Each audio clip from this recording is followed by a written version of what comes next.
Bonsoir à tous et bienvenue à la Cinémathèque québécoise.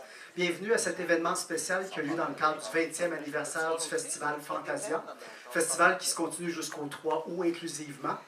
Le cinéma québécois a toujours occupé une place importante chez nous. Non seulement on a le devoir, on a le mandat de trouver le prochain Éric Canuel, d'encourager les nouveaux auteurs, mais on sent aussi qu'on a un devoir de mémoire et de revenir vers les grands auteurs qui ont marqué notre cinéma. Et à mes yeux, Jean-Claude en est un. J'ai grandi dans les jeunes enfants des années 70. Parmi les premiers films québécois, parmi les premiers films point que j'ai vus, il y avait l'œuvre de Jean-Claude Lard qui m'a beaucoup ému. Je l'ai suivi au fil des années. Puis en même temps, j'ai toujours trouvé que Jean-Claude n'avait pas reçu la reconnaissance qu'il méritait à l'époque où il travaillait dans les années 70 et 80. Et pourtant, il nous a donné certains des plus grands films québécois, qu'on pense aux Colombes, Bingo, Panique, qui est probablement mon préféré s'il en est un. Parlez-nous d'amour, les plus jeunes d'entre vous, La Grenouille et la Baleine. Son empreinte sur la télévision est énorme aussi. Lance et compte, Jasmine, Quadra, 30 vies. Et il commence un nouveau tournage la semaine prochaine. Cet homme-là n'est pas arrêtable, c'est une dynamo. J'ai bien hâte de vous le présenter. Alors, puis comme vous le savez, ce soir, on va lui rendre un hommage tout spécial. Donc, nous allons présenter son tout premier film qu'il avait fait en 1965. Livrez-nous du mal. Et avant ça, on va lui remettre un prix. Parce que je pense que c'est important, on se doit. Et c'est la première année à Fantasia et ça va être le premier récipiendaire du prix Denis Hérault. Donc, on va revenir là-dessus dans quelques instants. J'ai invité plusieurs de ses amis et collègues. Certains d'entre eux n'ont pas pu venir. Alors, certains m'ont envoyé des mots. Alors, je vais prendre quelques instants pour vous lire 3 mots. Et voilà, POC. Et comme Jean-Claude, je suis plus... Voilà, donc, voilà, je mets mes lunettes. Alors, le premier est de Régent Tremblay. Jean-Claude Lard a une tête dure. Cette tête dure lui a coûté très cher. Les institutions n'aiment pas ceux qui leur tiennent tête. Mais Jean-Claude a surtout une sensibilité à fleur de peau et un cœur de lion. Et un cœur d'or. Il peut bouder et pleurer avec la même sincérité. J'ai connu Jean-Claude qui boudait et Jean-Claude qui pleurait devant une belle émotion. Ça donne un homme vrai et c'est très rare de nos jours dans la vie. Je ne pourrai jamais oublier Jean-Claude Lard. C'est lui qui m'a donné mon cours primaire, secondaire, collégial et universitaire en scénarisation. Pour le tout premier Lancé-Compte, il a fallu tout inventer. L'écriture, la réalisation, le montage, la musique. Et à toutes les fois où presque les jeunes auteurs s'égaraient, Jean-Claude disait sèchement avec un air bête dont seul lui est capable. Je veux pas que tu me racontes je veux pas que tu me racontes ce que Pierre Lambert raconte. Je veux voir Pierre Lambert, je veux savoir ce qu'il fait. Donc, je ne savais pas qu'il parlait aussi de la chambre à coucher quand il parlait de « je veux voir ce que Pierre Lambert fait ». Sur certains projets, Jean-Claude et moi n'arrivions pas à nous entendre. Faut confesser qu'il n'est pas le seul à avoir une tête dure ici. Mais la plupart du temps, c'est le seul réalisateur à qui je fais absolument confiance. Il suffisait qu'il me dise « ça va marcher » pour que je dorme tranquille le soir. Et le grand public ne s'est jamais trompé avec Jean-Claude Lard. Ça marchait presque tout le temps, quoi qu'en pensent les intellectuels des grandes institutions. Parce qu'étant un homme vrai, Jean-Claude Lard sent l'âme profonde des Québécois. Tôt ou tard, on revient toujours à Jean-Claude Lard, et c'est toujours vrai en 2016. Félicitations, mon ami, et au prochain projet. Régent Tremblay.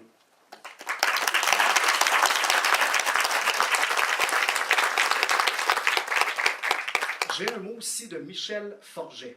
Donc, salut, bonjour, Jean-Claude.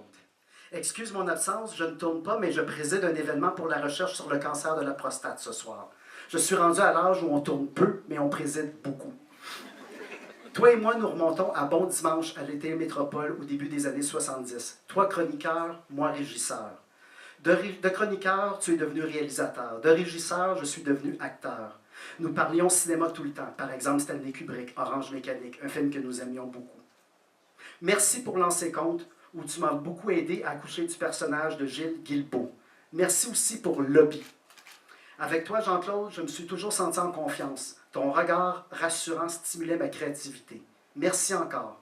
Quoi te souhaiter de plus? Un réalisateur, on souhaite généralement un maudit bon scénario.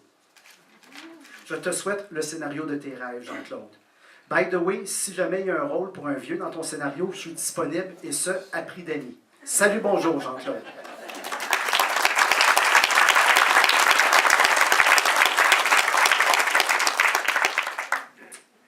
J'ai aussi un mot de Fabienne Larouche. J'ai connu Jean-Claude au début de ma carrière de scénariste. Il commençait lui aussi une carrière à la télévision. Peu de rencontres sont aussi déterminantes dans une vie. On peut dire sans se tromper que L'Anse et Compte, à l'époque, a révolutionné notre télévision, habituée jusqu'alors aux sagas familiales que nous avons appelées ici téléromans. Jean-Claude a fait entrer le cinéma d'ici à la télévision. Il a été non seulement un précurseur, mais il a tracé la voie. Sans Jean-Claude, il n'y aurait jamais eu de L'Anse et Compte. Jean-Claude est un homme d'éclipse, curieusement. Après un passage remarqué au cinéma, il disparaît. Après ses premiers pas à la télévision, on le verra peu, caché derrière d'autres projets. Mais Jean-Claude renaît toujours de ses cendres, va-t-on dire, avec sourire, puisque je l'ai retrouvé avec plaisir dans 30 vies récemment. 30 vies était une usine à transformer un feuilleton en cinéma. Jean-Claude avait sa place. Avec lui et les autres, cette expérience nous a amené à New York, au International Emmys et au Festival de Banff. Quand Jean-Claude touche à quelque chose, ça se transforme en succès. Certains parleront de chance, je préfère le mot talent. À le voir aller, je me dis que peut-être d'ici 20 ans, il sera encore là pour révolutionner quelque chose et faire quelque chose de grandiose, un art qui saura s'épanouir. Je te dis merci, mon ami, longue vie, je t'aime. Fabienne Larouche.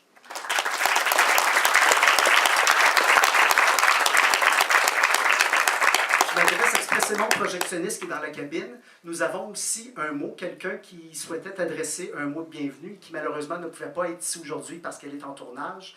Alors, si on fait partir la bobine, s'il vous plaît.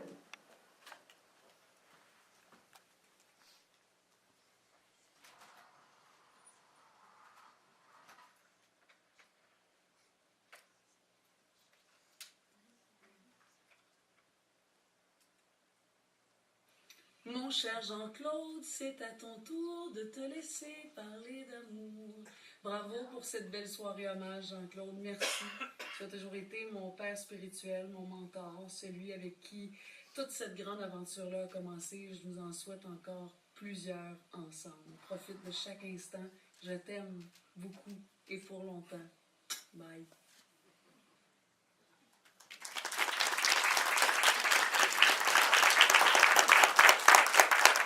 Pour le reste, ben, je vous invite à aller sur Éléphant. La plupart des grands films de Jean-Claude, ils sont déjà présents. Si vous n'avez jamais vu Les Colombes, Bingo, Panique, Parlez-nous d'amour, La Grenouille et la Baleine, je vous invite fortement à le faire. Là, vous allez comprendre probablement pourquoi on fait cet hommage-là. Mais si vous êtes ici ce soir, c'est que vous connaissez déjà son œuvre, je présume. Et donc, pour vous parler du film de ce soir, Délivrez-nous du mal, oui, j'aimerais inviter à l'avant deux partenaires, deux collègues, des amis personnels, des amis du festival, des gens qui, moi, ont à cœur la mémoire du cinéma. Et c'est pas pour rien qu'il s'appelle Éléphant, Mémoire du cinéma québécois. J'aimerais tirer à l'avant, s'il vous plaît, j'aimerais qu'on accueille chaleureusement Marie-Josée Raymond et Claude Fournier, mesdames et messieurs.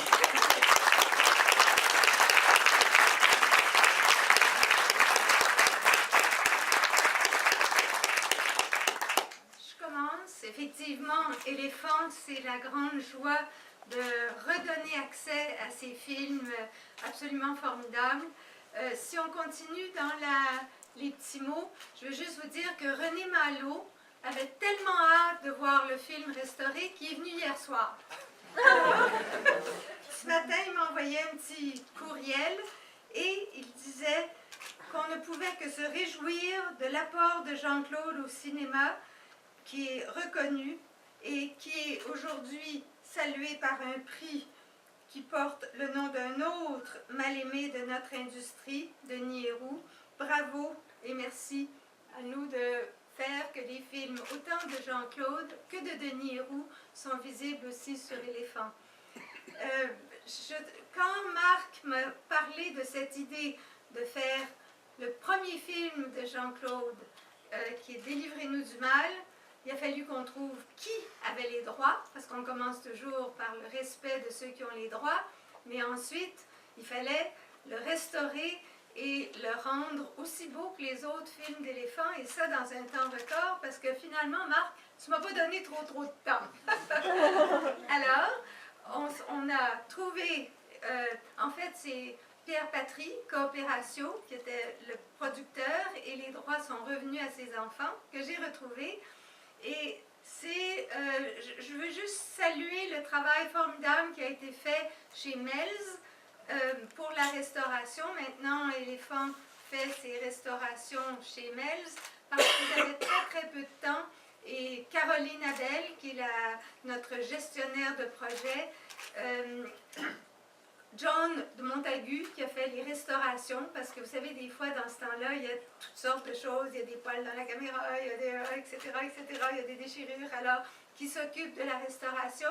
Et Marc Tessier, Marc Lucier, qui travaille avec Claude, qui est le coloriste, qui a, je dois dire, le film étant en noir et blanc, a sorti des qualités de noir qui feraient baver M. Sédou, qui dit que c'est la chose la plus difficile dans la restauration, Nicolas Sédou de Gaumont, de restaurer les films noirs et blancs puis d'avoir des belles intensités. Je pense que cette initiative que Marc a eue, et quand il m'a parlé que ce soit le prix Denis Héroux, c'est vraiment une amitié de très très longue date, puisque au début des années 60, nous étions ensemble à l'université. Et d'ailleurs, c'est comme ça que et Denis Héroux, et Denis Arcand, et Stéphane Venn et moi avons eu la piqûre du cinéma. On a fait un film que vous pourrez voir sur Éléphant si ça vous amuse, Éléphant sur Illico ou sur iTunes, qui s'appelle Seul ou avec d'autres. Et je dois dire que après ce film-là, je suis restée vraiment amie et une amitié profonde et constante avec Denis que je trouve que c'est formidable, qui a un prix à son nom. Et merci Justine d'avoir permis que ça arrive. Mais est-ce que c'est pas toi qui as embrassé justement Denis Héroux avant Justine dans le film? Dans le cimetière en plus. Bonsoir, merci d'être là pour voir un film. Malheureusement, ni José ni moi pourront rester, mais on a travaillé dessus tout le mois et c'est pas pour ça que je ne reste pas pour le voir, c'est pour des raisons plus personnelles que ça. Sans ça, je resterai avec plaisir. Moi, je vais vous présenter Justine Héroux. Justine qui a commencé comme assistante à la réalisation, qui a travaillé, je pense aussi à tous les métiers en fait du cinéma. Je me souviens assez bien que ça a commencé en 1972 avec Denis, à moins que je me trompe, mais je ne crois pas. C'est une date facile pour moi à retenir parce que c'est aussi en 1972 que José et moi avons fondé Rose Film. Donc je ne sais pas quel couple a copié l'autre, mais c'est comme ça que c'est arrivé. Donc, Justine a commencé, elle, à accumuler des crédits de production dès les années 80. Et entre autres, elle a produit ou travaillé à une quinzaine de longs métrages, et pas les moindres, dont Atlantic City et Les Fous de Bassan, Les Ploufs, Le Matou. Donc, c'est quelqu'un qui a une grande carrière derrière elle. Je dis derrière elle parce que Justine, pour des raisons qu'on ne comprend pas, mais qu'elle n'est pas obligée d'expliquer, a un peu délaissé le cinéma depuis un certain temps. Et c'est un peu triste pour nous tous. Mais en 1982, Denis et Justine déclaraient aux frères Bonneville, dans une entrevue à Séquence, qu'ils étaient des producteurs heureux. Alors, c'est quand même fort. Donc, il y a eu des moments très heureux dans ce couple et comme producteurs également, puisqu'ils l'étaient l'un et l'autre. Bon, ça ne veut pas dire que leur vie a été un long fleuve tranquille, mais c'est quand même dans les bras de Justine que Denis a quitté le cinéma pour toujours en décembre l'an dernier. Qu'un prix honore la mémoire de Denis, qu'il soit remis par Justine Héroux, continuera de commémorer pour toujours le nom de Héroux, Denis au masculin et Justine au féminin. Alors, je vous présente Justine Héroux.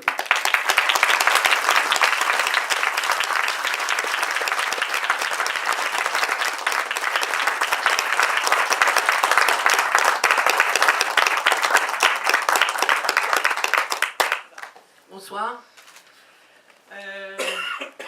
C'est beau tout ce que tu as dit. Mais bon, on s'est rencontrés en 69 sur l'initiation. souviens très bien. Bon, à l'occasion de ce 20e anniversaire du Festival Fantasia, Marc Lamotte a décidé de créer un prix, ce prix de Nihero. Et j'ai été ravie j'ai été vraiment ravie dans ce cas de dire que c'est l'occasion pour moi de souligner l'important apport de Denis à la cinématographie québécoise. Qu'il a été mal aimé, ça dépend où. Il n'a pas été mal aimé à l'extérieur, peut-être un peu plus au Québec, c'est dommage. Mais en fait, il a gagné beaucoup de prix à l'extérieur.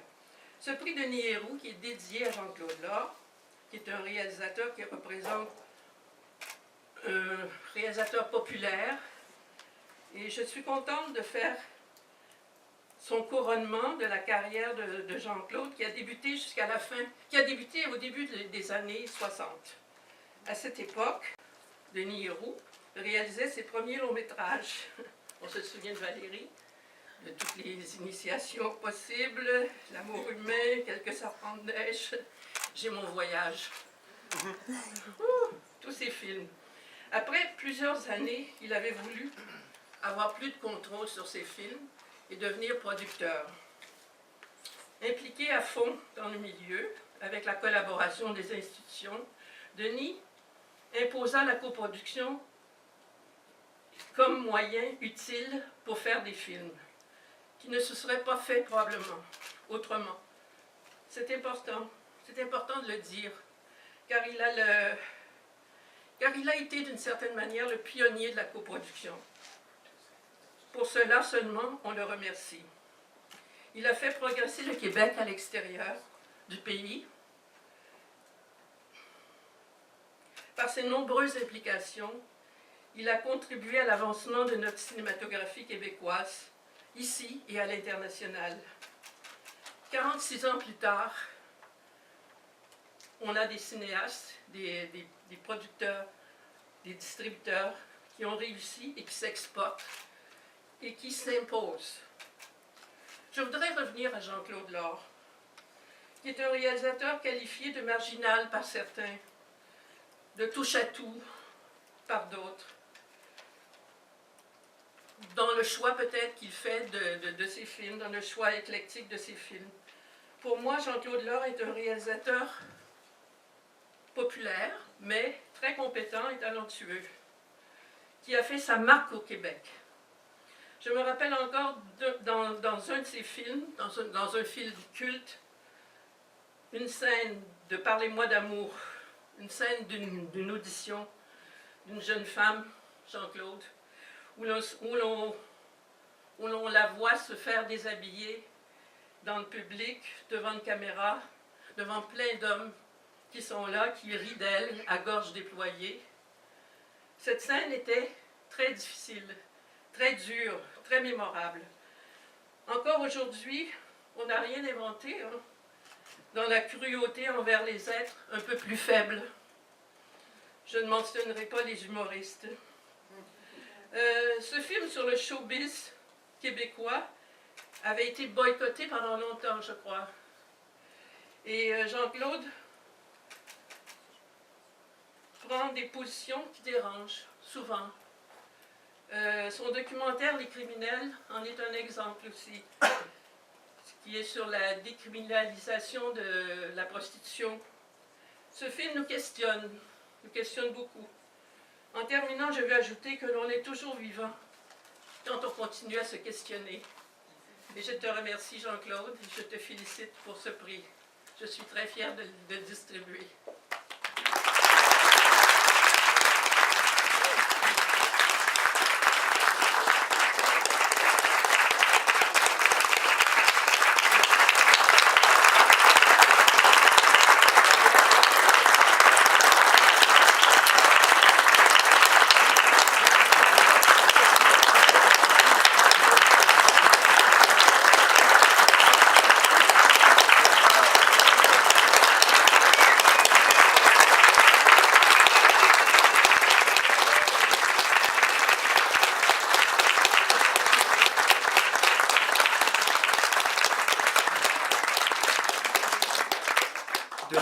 cède la parole. Tu peux dire ce que tu veux, tu peux prendre le temps que tu veux. La soirée est à toi. Je vais prendre ton trophée pour tes les deux mains, parce que tu parles avec les mains des réalisateurs. Vas-y.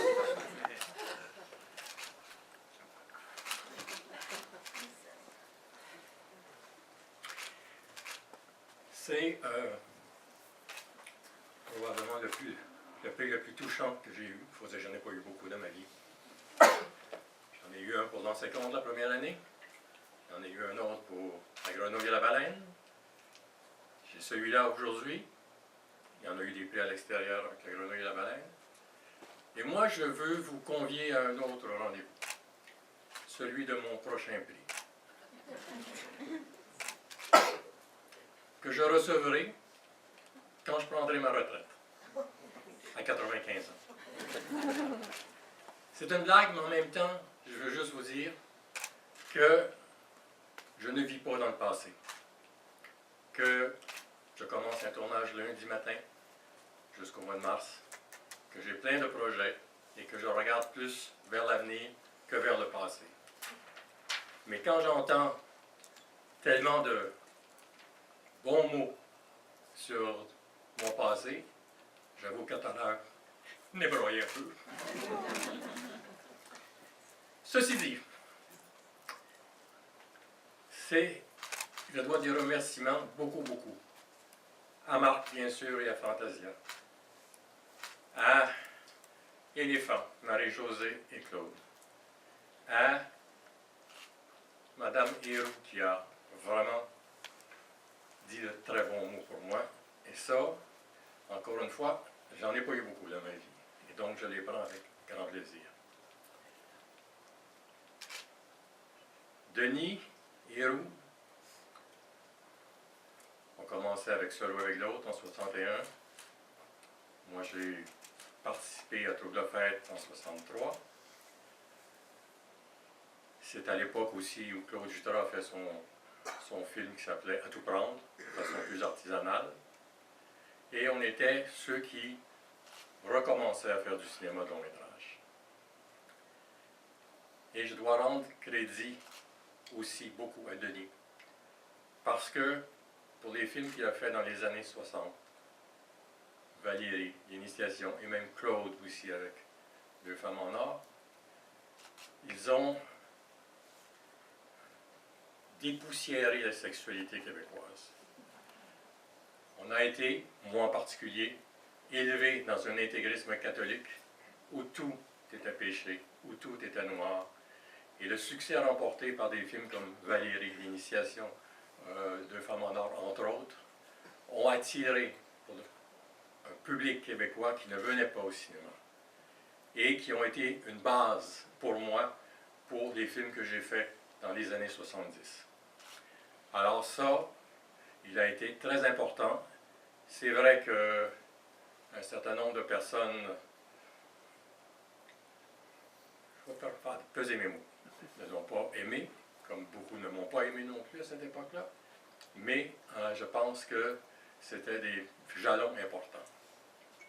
Je vais revenir à Délivrez-nous du mal. Vous êtes ici en principe pour le voir. Juste en contexte. Étudiant, j'avais soumis un scénario d'une demi-heure à un réalisateur de l'Office national du film qui s'appelait Pierre Patry.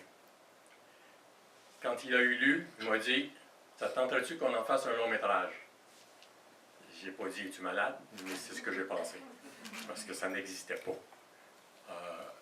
Et il a travaillé sur le scénario, qui était inspiré d'ailleurs d'une histoire à moi que j'avais vécue au collège, qui était une révolte contre la religion qui nous était enseignée au collège classique. Parce qu'au collège classique, c'était des collèges religieux, dans mon cas gérés par des sulpiciens. Et pour vous donner une idée de comment on était conditionné et brainwashé, il fallait que j'aille voir mon directeur de conscience régulièrement au collège. Je ne nommerai pas son nom. Et à chaque fois, il me faisait asseoir sur ses genoux. Il ne se passait rien. Mais pour moi, je trouvais ça normal. On était tellement brainwashés que je trouvais ça normal, correct. Jusqu'à temps que je me réveille un jour. Donc, Trouble Fête parlait de ce phénomène-là. Pierre Patry, qui a réalisé et produit dans une formule coopérative Trouble Fête, a été un mentor absolument extraordinaire pour moi. C'est lui qui m'a appris tellement sur... Je connaissais rien. Pas compliqué, je connaissais rien. Et donc, j'ai été premier assistant sur son film, Trouble Fête.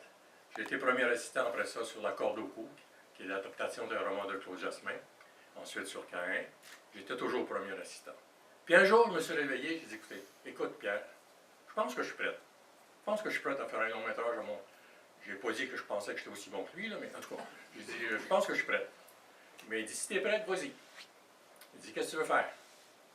Ben, j'ai dit, j'ai lu un roman dernièrement qui s'appelait Délivrez-nous du mal, écrit par Claude Jasmin, que j'avais rencontré au moment de La corde au cou, qui parle d'une histoire d'homosexualité latente et tout ça.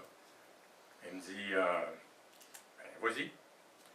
Je savais très bien à cette époque-là que c'était criminel, ou qu'on les considérait comme des malades, qu'il fallait soigner. Alors, on n'allait pas très loin dans le roman ni dans le film, mais je me dis, c'est un défi intéressant. Et, quand il est venu le temps de choisir Yvon Deschamps, je l'avais connu comme acteur sur Trouble Fête. J'ai dit, est-ce que ça te tente de faire ça, bien avant qu'il devienne très connu? Il m'a dit oui, il a embarqué. Ensuite, ça a été Guy Godin, dont la fille est ici présente ce soir. Et j'ai fait le film, avec ma gang. Parce que dans Trouble Fête, La corde au cou, tout ça, c'était souvent ma gang d'étudiants ou de post-étudiants qui tenaient les rôles d'assistants. Et là, ben, c'est avec cette gang-là que j'ai fait Délivrez-nous du mal. Maudit que je me pensais bon.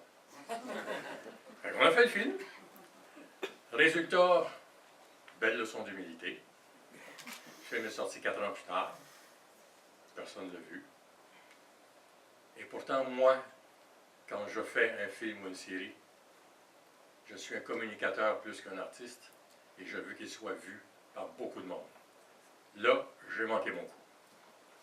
Mais j'ai appris énormément. Et c'est à partir de cette expérience-là que le reste s'est développé. Alors ce soir, vous allez trouver, pour ceux qui ont déjà vu de mes films, quelque chose de très différent. Moi, je l'ai vu pour la première fois depuis 50 ans, il y a 2 mois. Quand Marc m'a dit, je veux présenter ça, je lui ai dit, tu es sûr? Il dit, je ne l'ai pas vu. Mais j'ai dit, viens donc le voir. Donc, on est venu ici à la Cinémathèque, il y a une vieille copie 16 mm, on a regardé ensemble. Fait que je m'en souvenais pas beaucoup. Fait que j'ai dit, qu'est-ce que tu décides? Il dit, je le présente. Mais j'ai dit, j'assume. J'assume ce que j'ai fait. Alors donc, c'est ce soir que vous allez le voir. Si jamais j'en vois un sortir pendant la production, je vais comprendre. Alors, je vous souhaite quand même de passer un bon moment et ça va me faire plaisir de le revoir dans de bonnes conditions, restauré par Éléphant. Et quand j'ai revu, par exemple, sur un grand écran, il y a 2 ans, Parlez-nous d'amour restauré sur grand écran, le film était plus beau que quand je l'avais tourné. Alors, je pense que ce soir, ça va être exactement la même chose et je suis curieux de voir ce qu'ils ont fait et de les en remercier. Merci beaucoup d'être présents.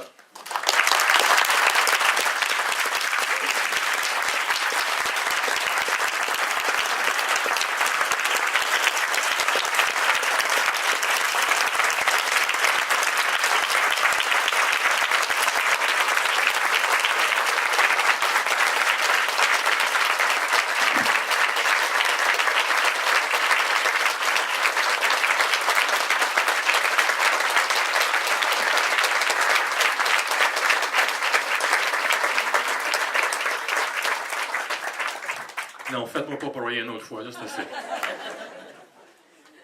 Merci Jean-Claude. Ben ma foi, il ne reste plus rien à dire. Place au cinéma, mesdames et messieurs. Merci beaucoup d'être venus en si grand nombre.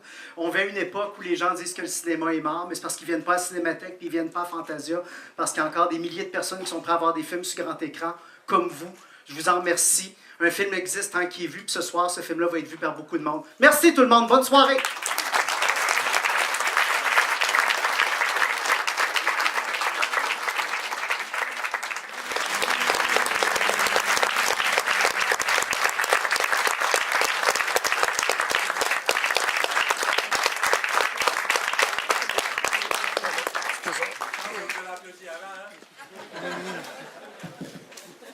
Hey, que j'étais pas drôle dans ce temps-là. C'est lourd. C'est long, c'est lourd. En tout cas, si vous avez des questions, je suis là. Posez ça. Ben d'accord. Mais c'est ça. Ça peut être sur le film, sur la carrière, sur le parcours, la meilleure poutine à Drummondville. Peu importe la question, on est prêt à y répondre. Non, j'aime pas Poutine. Parfait. Qu'est-ce que ça fait? Qu'est-ce que ça fait personnellement de voir son premier film restauré? Disons qu'il est bien plus beau que ce que j'ai tourné, mais j'ai trouvé ça long maudit. Et que ça va pas de rythme. C'était long. À un moment donné, je suis sorti, j'étais plus capable. Je suis revenu, puis je vous ai trouvé bien courageux. Non, écoute, c'est sûr que par rapport à la copie que j'ai vue il y a 2 mois ici, en 16 mm tout croche, c'était... disons que la numérisation joue à mon avantage. Les acteurs sont bons. Non, mais Les c'est... acteurs? Oui, mais c'est un dialogue, c'est un langage pré-Michel Tremblay. Ouais, C'est vraiment un autre univers, plus inspiré des films européens un petit peu. C'est un mélange d'action un peu bâtard, si tu veux. Mais je peux vous dire une chose, c'était lourd. Mais mettez Yvon Deschamps et Guy Godin ensemble, je n'ai jamais autant ri pendant un tournage. Peut-être par compensation, je ne sais pas. Mais maudit, j'ai des souvenirs de rigolade avec Yvon. Évidemment, Yvon n'était pas connu comme un comique à l'époque, mais moi je l'ai connu comique là, malgré le rôle dans lequel il joue. il est étonnant.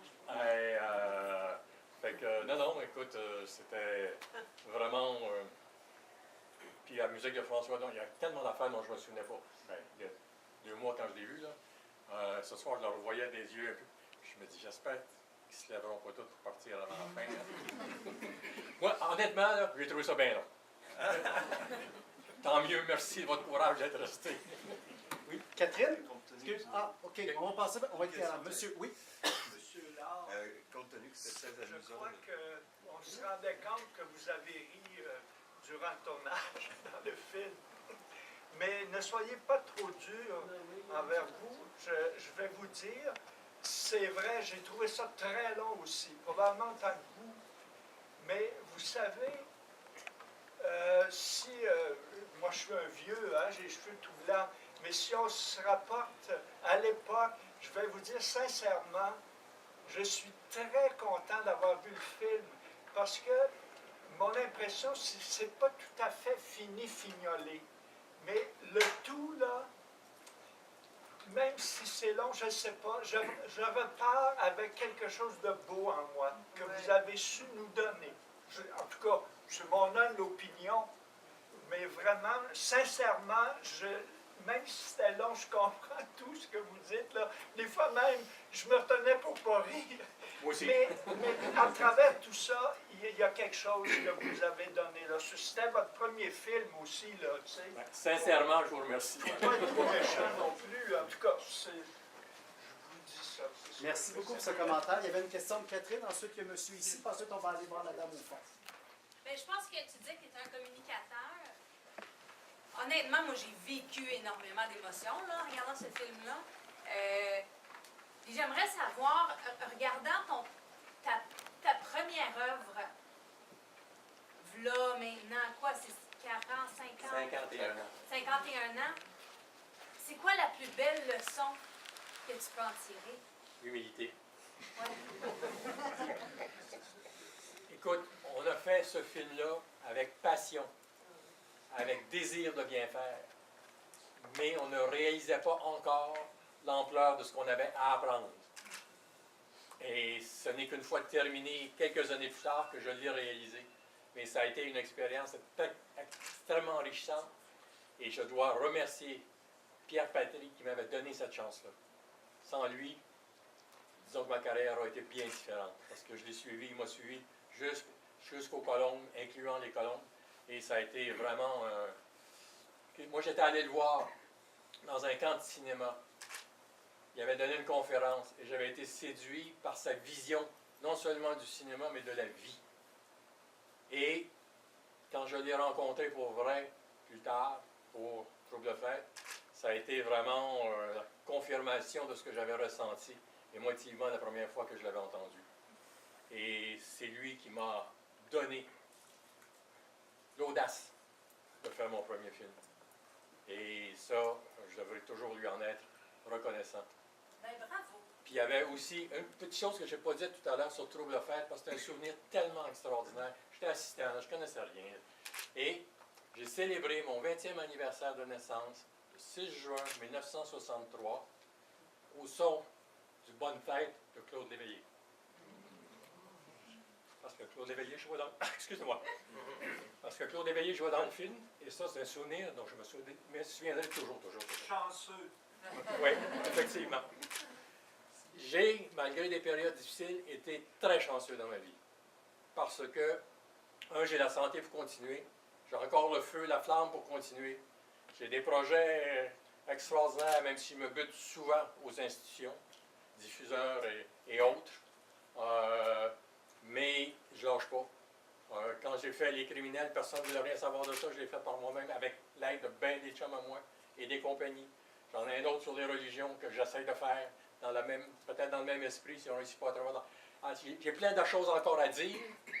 Et quand je disais tout à l'heure que mon prochain prix sera à 95 ans quand je prendrai ma retraite, si la santé le permet, c'est ce qui va arriver. Ah oui. Ben, alors, pardon pour l'interruption de tout à l'heure. J'étais en avant de la salle, je vois pas les mains qui se lèvent. J'allais demander, est-ce qu'un jour on va voir les chutes du film? Elles doivent être très drôles. Sûrement. J'ai aucune idée où c'est rendu. Je ne sais même pas si ça existe encore. Le négatif original a été retracé, mais j'ai aucune idée de ce qui est arrivé du reste. Mais alors, écoute, c'était deux fous, là. Ça parlait de ça sur l'écran, là. C'était deux fous, là. On était pliés de rire à un moment donné, depuis qu'on tournait parce qu'on riait trop. Même quand ils s'asseyaient de se pendre, je veux dire, c'est les souvenirs que j'ai. Donc, les souvenirs sont totalement différents de ce que tu vois à l'écran, par rapport à ce qu'on a vécu. Et donc, c'est ça, c'était ma gang. On ne connaissait pas grand-chose, mais on le faisait avec cœur, puis on avait bien du fun à le faire. Vous avez le crédit pour le scénario, mais les dialogues sont co-signés avec Claude Jasmin. Mais est-ce que c'est vraiment moitié-moitié ou c'est enfin en termes d'adaptation du livre? C'est l'adaptation du livre. OK. J'ai pris le livre, je l'ai adapté, en incluant des dialogues du livre, évidemment. Mais non, c'est... et d'autant plus que c'était écrit à peu près dans le langage que vous savez là. Je me suis pas permis de changer... je me suis peut-être permis, je me souviens pas. En tout cas, c'est essentiellement ce qui était dans le livre. Mais c'est ça qui est bizarre avec l'affaire d'accent. En effet, comme vous disiez, Ah, oui, c'est pris tremblé, mais ce qui est bizarre, c'est qu'on dirait qu'à un moment donné, ils ne sont pas trop certains. Surtout, ils vont des chants, puis Guy Godin, s'ils doivent parler en français. Quel accent? Quel accent? Un accent naturel ou radio-canadien, ça... On était justement in between ça. C'est ça. On était entre l'accent radio-canadien qui existait, puis la volonté d'aller vers quelque chose de plus personnel à nous comme identité. Et puis c'est ça, on était in between tout le long. Et il faut s'habituer. Quand au début, moi la première fois quand je l'ai revu il y a 2 mois, j'ai entendu le dialogue, c'est vrai c'était ce dialogue-là à l'époque. Il faut que je me réhabitue à ça, parce qu'on a complètement dépassé ça, effectivement. Mais on regarde à tout prendre de Claude Jutras, c'est le même genre de langage. C'était ce qui régnait à l'époque. Probablement que les films qui t'inspiraient, les Louis Malle, les films de la Nouvelle Vague, Ça, c'est sûr, j'en ai vu tu avais beaucoup. aussi dans ce ton-là. Et finalement, tu as découvert Costa Grava qui t'a donné une autre vision Ça. des choses et qui explique la deuxième moitié de ta carrière. En fait, Le film Z de Costa Gavras, ça a été une illumination pour moi. C'est un film politique, populaire, grand public, et ça a été ma source de départ pour les autres films qui ont suivi après dans les années 70. ça et West Side Story, si je me souviens bien. Ah, West Side Story, c'est autre chose. West Side Story, c'est peut-être mon petit côté artiste qui des fois ressort, parce que West Side Story, c'est le mélange de la danse, de la chanson et de l'action dramatique sur un sujet raciste. C'était fait de tellement de brillantes façons, parce que les chansons faisaient avancer l'action. Et ça, c'était extraordinaire, et ça va gagner bien des prix aussi. Et c'est peut-être le seul film dans ma vie que j'ai vu 5 fois de suite. Oui, il y a une question tout au fond, à l'arrière. Oui. Bonjour Jean-Claude. Moi, c'est professeur André. André de France. Bonjour. Salut! Je voulais simplement signaler- André, c'est un de ceux qui était au collège avec moi, qui a travaillé avec moi sur ces films-là, et pour lesquels on est toujours en relation amicale. si tu Moi, veux. vous ne pouvez pas manquer cette soirée qui est absolument importante. Je voulais simplement témoigner que Jean-Claude, il ne savait rien quand il a commencé. C'est bon. vous savez, personne, rien, mais même les cinéastes professionnels de l'époque, ils n'en savaient pas beaucoup non plus. En fait, ils apprenaient. Je dois témoigner que ce qui était important pour ma génération, en tout cas, de Jean-Claude Lard, c'est qu'il a réussi à nous amener, à nous tirer tous.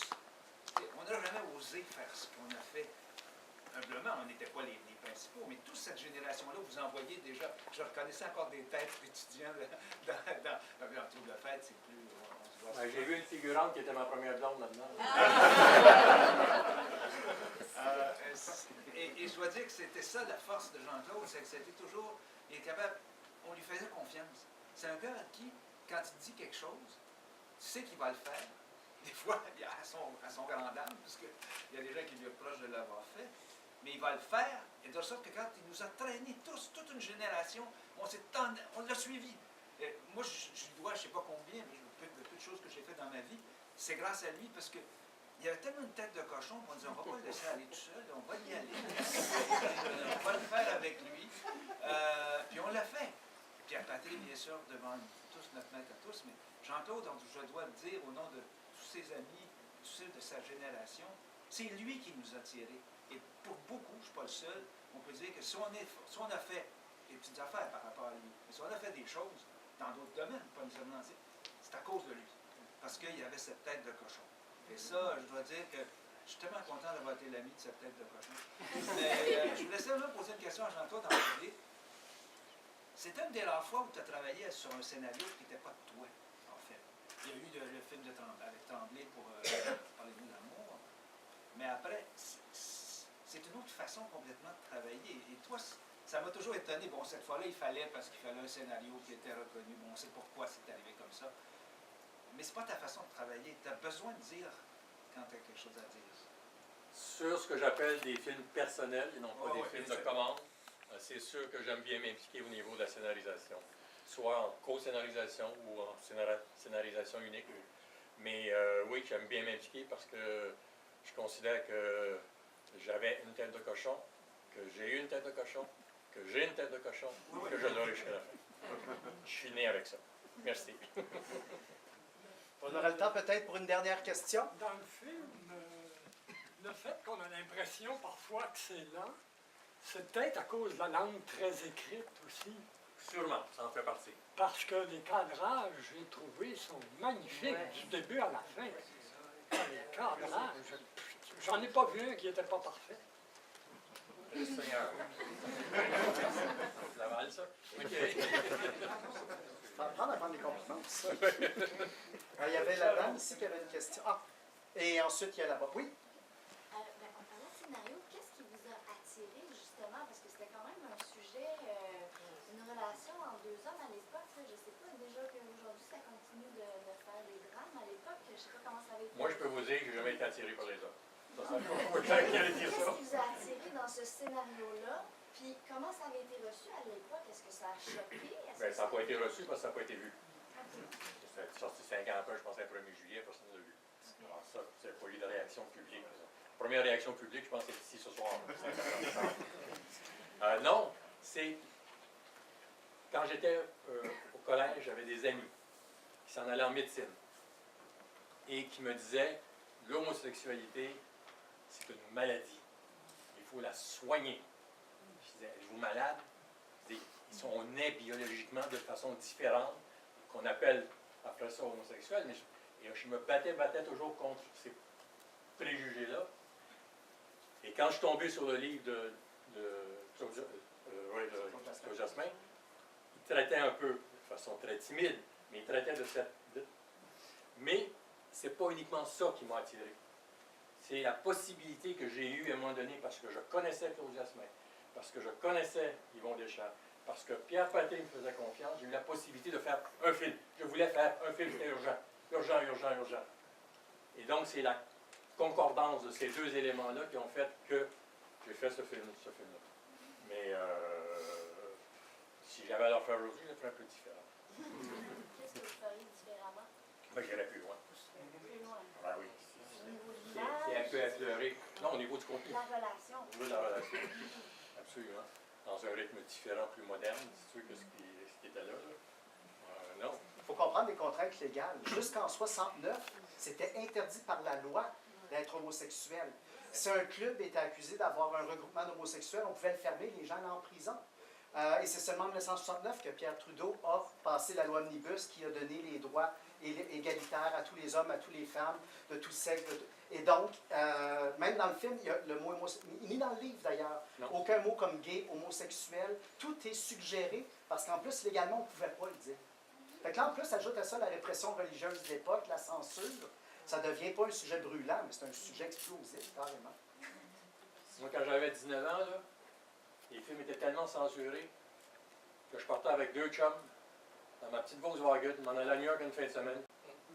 On allait voir des films. On arrivait là le vendredi soir, on regardait des films samedi, dimanche la journée, on repartait le dimanche soir de New York, on dormait dans la voiture sur Broadway.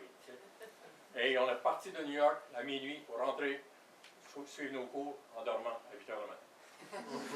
C'est fascinant, monsieur Héroux, le petit Héroux avec Valérie. Absolument. Monsieur Fournier et les femmes en or, dont vous faites partie un peu de ces gens. C'était ce qu'on appelle la Révolution tranquille. Pour ceux que là abouti, selon nos désirs et nos rêves de l'époque, on avait l'impression que tout était à construire, tout était à faire, tout nous était permis pour sortir d'une grande noirceur sociologique, religieuse. Et donc, c'est ça qui est enthousiasmant.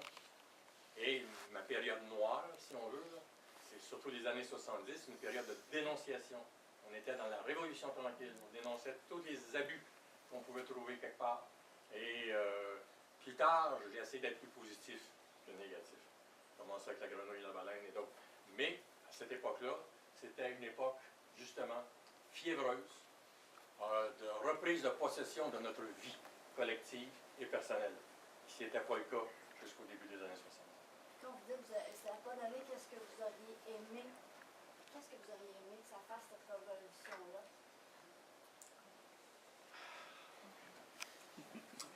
Les baby boomers. Moi, je suis un petit peu en avant des baby boomers. Je suis un petit peu plus vieux que les baby boomers. Je trouve qu'ils ont fait beaucoup de choses positives dans les années 60, 70 et tout ça. Et qu'après ça, ils se sont assis sur le cul, puis en ont profité, au lieu de continuer leur révolution. Oui,